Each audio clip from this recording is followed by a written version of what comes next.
Hello everyone. இந்த வீடியோவில் நம்ம February 2024 COA எக்ஸாமுக்கான ரெக்கார்ட் நோட்டில் எழுதக்கூடிய கண்டென்ட் பேஜ் பற்றி நம்ம பார்த்துடலாம். அதுக்கு முன்னாடி யாருக்காவது course materials and record note தேவைப்படுது அப்படின்னா இந்த நம்பருக்கு வாட்ஸ்அப் பண்ணி நீங்கள் டீட்டெயில்ஸ் கேட்டுக்கிட்டு வாங்கிக்கலாம். ஆஃப்டர் டேட்டு ஃபஸ்ட்டு நம்ம எந்த டேட்டில் இருந்து ஸ்டார்ட் பண்ணுறது அப்படிங்கிறது ஒன்று இருக்கு இல்லையா. நமக்கு லாஸ்ட் எக்ஸாம் வந்து ஆகஸ்ட் 6, 7, 8 இந்த டேட்டில் வந்து ப்ராக்டிக்கல் எக்ஸாம்ஸ் முடிஞ்சது. அது முடிஞ்சதில் இருந்து நமக்கு ஒரு வாரம் கேப் விட்டு, ஸோ ஒரு 7 நாள் கேப் விட்டு நமக்கு ஒரு 15ஆம் தேதியிலேருந்து நீங்கள் ஸ்டார்ட் பண்ண மாதிரி ஒரு டேட் வச்சுக்கலாம். ஆஃப்டர் நமக்கு சிலபஸில் எப்படி இருக்கோ அதே போல் கண்டென்ட் பேஜ் தான் நம்ம வந்து கொடுத்துருக்கோம். சிலபஸில் கொஸ்டின்ஸ் இருக்கும், அந்த கொஸ்டின்ஸ் எல்லாம் சிம்பிளிஃபை பண்ணால் இந்த மாதிரி கண்டென்ட் நீங்கள் எழுதினா போதும் அப்படிங்கிற மாதிரி நம்ம கொடுத்துருப்போம். சிலபஸில் 34 கொஸ்டின் இருக்குது அப்படின்னா அந்த 34 மாதிரியே நம்ம வந்து மேக் பண்ணியிருப்போம். அதுக்கான கண்டென்ட் தான் நம்ம இந்த இடத்துல கொடுத்துருப்போம். நீங்கள் இப்படியே எழுதிக்கிட்டால் போதுமானது தான். அதே போல் ஒவ்வொரு டேட்டும் நானே கொடுத்துட்டேன். நீங்கள் வந்து கிளாஸ் ஸ்டூடெண்ட்டாக இருக்கும் பட்சத்தில் கண்டிப்பாக இந்த டேட்டை அப்படியே ஃபாலோ பண்ணிக்கோங்க. ஏன்னா நம்ம வந்து ஒரே சென்டருக்கு நிறைய பேர் போகிறவங்க இருக்கும். அப்போ அந்த இடத்துல ரெக்கார்ட் நோட் வந்து நீங்களே மேக் பண்ணுறதா சம்திங் இந்த மாதிரி கொஸ்டின்ஸ் வரும். இப்படி கேட்டாங்கன்னா நம்ம வந்து ஆன்லைனில் கிளாஸ் பண்ணோம். ஸோ அவங்களோட கைடன்ஸ் வந்து நீங்கள் சொல்லிக்கலாம் தைரியமாக, அது வந்து ப்ராப்ளம் கிடையாது. அதனால் நீங்கள் வந்து எல்லாரும் ஒரே மாதிரி டேட் வந்து போட்டுக்கோங்க. ரெக்கார்ட் நோட் பர்ச்சேஸ் பண்ணி எழுதுனவங்களும் அதே போல் தான் இந்த டேட்டை அப்படியே போட்டுக்கோங்க.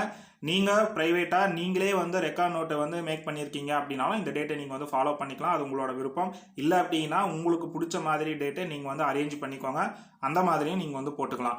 ஆஃப்டர் வந்து பேஜ் நம்பரை பொறுத்த வரைக்கும் என்ன மாதிரி போடணும் அப்படிங்கிறத பின்னாடி சொல்கிறேன். பேஜ் நம்பர் போட்டு முடிச்சதும் இந்த பக்கம் சைன்னு இருக்கு இல்லையா, இந்த சைனில் வந்து நீங்கள் சைன் பண்ணிடாதீங்க. நம்ம ரெக்கார்ட் நோட் சப்மிட் பண்ணுவோம் இல்லையா, அங்கே இன்சார்ஜ் தான் சைன் பண்ணுவாங்க. எல்லாமே சைன் போட்டுட்டு நம்மளோட எக்ஸசைஸ் எல்லாம் கரெக்டாக இருக்கா, அவுட்புட்ஸ் இருக்கா, அந்த மாதிரி சொல்லி செக் பண்ணி பார்த்துட்டு எல்லாமே இருக்குது அப்படிங்கிற போது இங்கே நமக்கு அவங்க சைன் போட்டு கம்ப்ளீட் பண்ணி கொடுப்பாங்க. ஸோ இதுக்கு முன்னாடியே நம்ம வந்து இந்த இடத்துல சைன் பண்ணியிருப்போம். ஓகேவா? ஸோ இதெல்லாம் கொஞ்சம் ஞாபகத்தில் வச்சுக்கோங்க. ஆஃப்டர் இந்த ரெக்கார்ட் நோட்டில் எப்படி பேஜ் நம்பர் போடணும், அதுக்கப்புறம் முன்னாடி இருக்கக்கூடிய சர்டிஃபிகேட் பேஜ் எல்லாம் எப்படி ஃபில் பண்ணணும் அப்படிங்கிறத சொல்கிறேன். ஒன்ஸ் அப்படியே லிசன் பண்ணிக்கோங்க. அதே போல் இந்த வீடியோவோட டிஸ்கிரிப்ஷனில் இந்த கண்டென்ட் பேஜுக்கான பிடிஎஃபோட லிங்கை கொடுக்குறேன். டவுன்லோட் பண்ணி ஒவ்வொன்றா பார்த்தே எழுதுங்க. ஸோ ரிலாக்ஸாக எழுதுங்க. தப்பு பண்ணிட்டீங்க அப்படின்னா மறுபடியும் வந்து அடிக்கிற மாதிரி இருக்கும். அந்த மாதிரி இல்லாமல் பொறுமையாக ஒவ்வொன்றா பார்த்து எழுதுங்க. நம்ம ஸ்டூடெண்ட் ஃபாலோ பண்ணுற ரெக்கார்ட் நோட் ஸோ இது போல தான் இருக்கும். இதில் வந்து எல்லாருமே ஓகேவா, நம்ம ரெக்கார்டு தான் அப்படிங்கிறதுல எல்லாருமே வந்து என்ன பண்ணணும்னா இந்த ஃப்ரண்ட் பேஜ் வச்சுருக்கணும். ஆஃப்டர் வந்து இந்த சர்டிஃபிகேட் பேஜும் வச்சுருக்கணும். இதெல்லாம் முடிச்சதுக்கப்புறமா நமக்கு வந்து கண்டென்ட் பேஜ் ஸ்டார்ட் ஆகும். ஒரு 5 கண்டென்ட் பேஜ் இருக்கிற மாதிரி வச்சிங்கன்னா எல்லாமே நம்மளால் கவர் பண்ணிட முடியும். ஸோ 5 இல்லைனா 6 வச்சுக்கோங்க. நம்ம வந்து கண்டென்ட் பேஜ் 5 வச்சுருக்கோம். இதில் வந்து கொஞ்சம் லாங்காக கொடுத்துருக்கோம் கீழே. ஸோ இது வரைக்கும் போதுமானதான். நமக்கு இந்த டேபிள் வந்து கொஞ்சம் பெருசாக தான் இருக்கும். முன்னாடி இருக்கக்கூடிய இந்த பேஜில் என்ன ஃபில் பண்ணணும் அப்படிங்கிறத சொல்லிடுறேன். ஃபஸ்ட்டு நேம், நம்மளோட நேம், யார் வந்து எக்ஸாம் எழுத போகிறோமோ அவங்களோட நேம். அடுத்த ரெஜிஸ்டர் நம்பர், நமக்கு ஹால் டிக்கெட் வந்தால் தான் ரெஜிஸ்டர் நம்பர் என்ன அப்படிங்கிறது தெரியும். அப்போது அந்த ரெஜிஸ்டர் நம்பரை இந்த இடத்துல கொடுத்துருங்க. ஆஃப்டர் நேம் ஆஃப் சென்டர், நம்ம எந்த எக்ஸாம் சென்டரில் எக்ஸாம் எழுத போகிறோம் அப்படிங்கிறது ஹால் டிக்கெட் வந்தால் தான் தெரியும். இந்த ஃபஸ்ட் பேஜ் நீங்கள் ஃபில் பண்ணி முடிச்சதுமே அடுத்து வந்து செகண்ட் பேஜாக, அப்போது இந்த பேஜை ஃபில் பண்ணிடுங்க. நமக்கு ஹால் டிக்கெட் ரிலீஸ் பண்ணிட்டா அது கூடவே சேர்த்து நமக்கு போனஃபைடும் ரிலீஸ் பண்ணிடுவாங்க. அப்போ அந்த போனஃபைடை என்ன பண்ணுறீங்க அப்படின்னா அதையும் ஒரு பிரிண்ட் எடுத்துக்கோங்க. கலர் பிரிண்ட்டாக, அப்புறமா பிளாக் அண்ட் ஒயிட்டாக அந்த மாதிரி டவுட்ஸ் எல்லாம் வரும். நீங்கள் எதனாலும் எடுத்துக்கோங்க.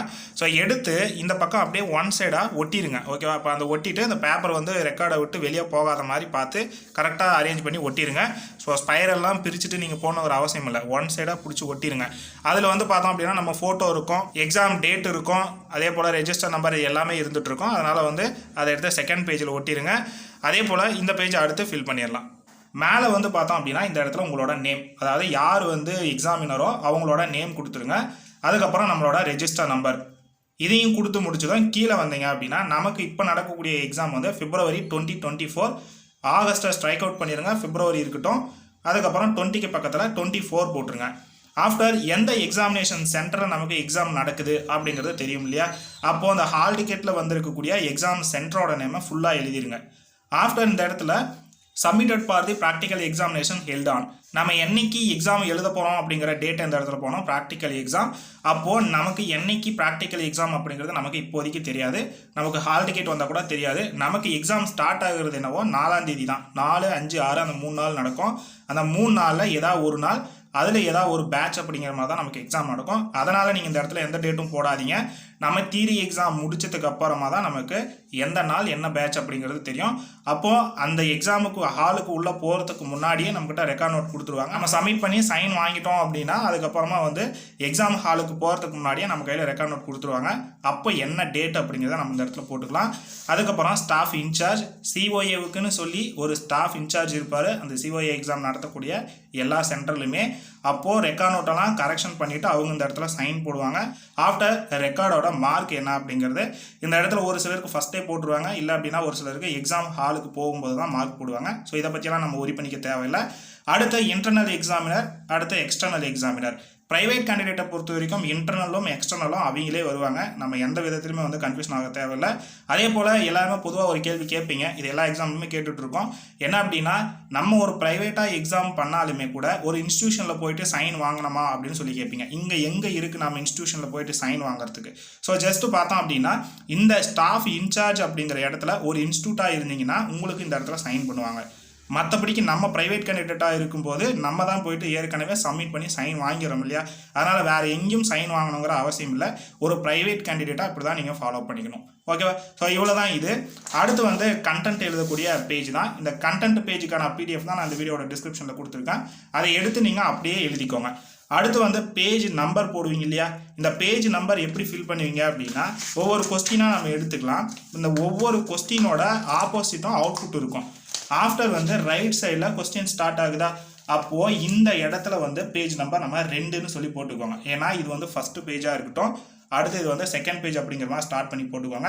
அடுத்து நம்ம வந்து ஒவ்வொரு டேட் கொடுத்துருக்கோம் இல்லையா? அந்த டேட்டெல்லாம் இங்கேயும் ஃபில் பண்ணுங்கள், கண்டென்ட் பேஜ்லையும் ஃபில் பண்ணணும்.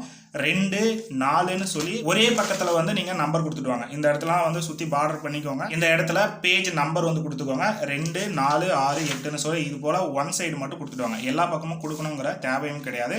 நீங்கள் கொடுத்துருக்கிற பேஜ் நம்பர் கரெக்டாக வந்து இந்த பக்கத்தில் வந்து ஃபில் பண்ணிட்டீங்க அப்படின்னா போதுமானது. ஸோ இதுதான் வந்து நீங்கள் ரெக்கார்ட் நோட்டு எழுதக்கூடிய ஃபார்மேட், இந்த கண்டென்ட்டை வந்து ஃபாலோ பண்ணக்கூடிய ஃபார்மேட். ஓகே, இது போல் நீங்கள் வந்து 34 எக்ஸசைஸுக்கும் டேட்டு அண்டு பேஜ் நம்பர் இதெல்லாம் போட்டு முடிச்சுட்டு கண்டென்ட்டும் எழுதி கம்ப்ளீட் பண்ணிடுங்க. ஸோ இதெல்லாம் என்னைக்குள்ளே முடிக்கணும் அப்படின்னா நம்ம ஒரு 20ஆம் தேதிக்குள்ளே முடிச்சிடுறது நல்லது. நமக்கு கண்டென்ட் பேஜில் போடக்கூடிய டேட்டுமே நான் 20ஆம் தேதி வரைக்கும் தான் கொடுத்துருப்பேன். நீங்கள் அதுக்குள்ளேயே முடிச்சிருங்க அந்த டேட்டெல்லாம். அப்போ அதுக்கப்புறம் நீங்கள் எழுதுகிற மாதிரி இருந்தால் கூட அந்த டேட்டுக்குள்ளேயே முடிச்சிடுற மாதிரி டேட் போட்டுக்கோங்க. எந்த சேஞ்சஸும் பண்ண தேவையில்லை. நமக்கு ஹால் டிக்கெட் ஒரு 25லிருந்து 26, 27 எக்ஸ்பெக்ட் பண்ணலாம். அதில் வரலை அப்படின்னா மண்டே 29ஆம் தேதி நமக்கு கண்டிப்பாக ஹால் டிக்கெட் ரிலீஸ் ஆயிரும். அப்படி வந்தது அப்படின்னா உங்களுக்கு ஹால் டிக்கெட் ரிலீஸ் ஆகினதுலேருந்து நீங்கள் அடுத்து ஃப்ரைடே வரைக்கும் போயிட்டு சப்மிட் பண்ணிக்கலாம் ரெக்கார்ட் நோட். இது வந்து இந்த மாதிரி தான் ப்ராசஸ். நீங்கள் வந்து ஹால் டிக்கெட் வர்றதுக்கு முன்னாடியே லாஸ்ட் 10 நாள் 20ஆம் தேதியிலிருந்தே எப்போ ஹால் டிக்கெட் வரும், எப்போ வந்து சப்மிட் பண்ணுறது, இந்த மாதிரி கொஸ்டின்ஸ் எல்லாம் வேணாம். கண்டிப்பாக நீங்கள் வந்து ஹால் டிக்கெட் வந்ததுக்கப்புறம் சப்மிட் பண்ணால் போதுமானது. அது 29ஆம் தேதி நம்ம கன்ஃபார்ம் எதிர்பார்க்கலாம். நெக்ஸ்ட்டு சிஓஏ எக்ஸாமுக்கான டோட்டல் மெட்டீரியல்ஸ் நம்ம வந்து ப்ரொவைட் பண்ணிட்டுருக்கோம். ஸோ அந்த மெட்டீரியலை பொறுத்த வரைக்கும் தியரி இருக்குது. தியரி பின்னாடி நமக்கு வந்து எல்லா 1 மார்க்ஸும் கவர் ஆகிற மாதிரி நம்ம கொடுத்துருக்கோம். மேக்ஸிமம் 30+ கொஸ்டின்ஸ் உங்களுக்கு கவர் ஆகிரும். அதுக்கப்புறம் ரெக்கார்ட் நோட்டில் எழுதக்கூடிய ப்ரொசீஜர். ஸோ இந்த ப்ரொசீஜரை வச்சு நீங்கள் வந்து ப்ராக்டிஸும் பண்ணிக்கலாம். ஆஃப்டர் வந்து எக்ஸாம் படிச்சிக்கலாம். ஆஃப்டர் இந்த ரெக்கார்ட் நோட் சப்மிட் பண்ணுறதுக்கானது. ஸோ டோட்டல் மெட்டீரியல்ஸோட டீட்டெயில்ஸ் டிஸ்கிரிப்ஷனில் கொடுக்குறேன். தேவைப்படுறவங்க நம்மளை கான்டாக்ட் பண்ணலாம். வாட்ஸ்அப்பில் கூப்பிடுங்க, உங்களுக்கு நான் ரிப்ளை கொடுக்குறேன். ஸோ நீங்கள் பர்ச்சேஸ் பண்ணிக்கலாம்.